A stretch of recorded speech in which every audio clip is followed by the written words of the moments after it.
We're at Lake Bonney in the Riverland.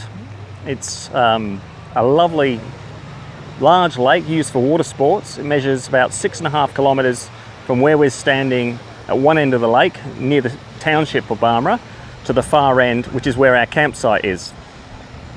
Now, Lake Bonney is used by a lot of the locals and a lot of people who are on holiday for water sports, for water skiing and the like. I can certainly remember coming here for swimming carnivals and open water swims when I was young, and we used to do them up and down the foreshore right in front of me. But back in 1964 it played host to another exciting event where British world speed record holder Donald Campbell tried to become the first person in a single calendar year to set both world land speed records, which he'd already done on Lake Eyre just previously, and then also a water speed record, which he'd already held 6 times before. He was the current holder, and he wanted to do it within a single calendar year, which hadn't been done before.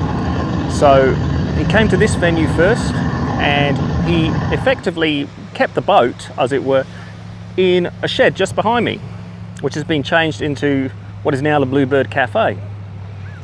And 2 laps of the course from here down to basically where our campsite was the path he took. Unfortunately, he wasn't ultimately successful because a combination of things. It was perhaps not the most, it could have been a bit longer, the lake, it wasn't ideal, but it was ultimately, it's quite exposed to wind, to weather.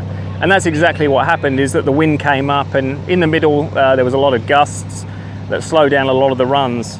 So he did do a few runs over 200 miles an hour, but way short of what he was trying to achieve. But needless to say, an exciting event for people who were here at the time, and some of them still reside here, as I understand. Now, as a footnote to that, he did go on to successfully set the world water speed record, his 7th, in Western Australia on the last day, with only a few hours to go, of 1964. And that was probably the pinnacle of his career. So tomorrow, and partly in remembrance of that, we're going to do our next marathon swimming challenge along the same course, 2 laps of this lake. But instead of starting here, we're going to start at the far end from our campsite early in the morning, because the forecast is good. We're going to come all the way to the Bluebird Cafe, and we're going to turn around the memorial post, and then basically swim back down to the other end. So 2 laps of that will be 13 kilometres in total, and if the forecast is to believe, hopefully we'll have a little bit more luck than Mr. Campbell in the middle of the lake, because it should be nice and flat.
Insane one. Another one down. Oh, back on dry land. Wow. Oh, that was a goodie. 3/4 of that. Flat as a billiard table. Wind got up a little bit for the last quarter. It settled down right at the end, of course, because that's flat again. So about 1/4 of the swim was a bit lumpy. Oh, I'll take that. On a lake as exposed as Bonney to the wind, 3/4 of the swim that flat, that's really good. I'll chalk her. That's another one chalked up.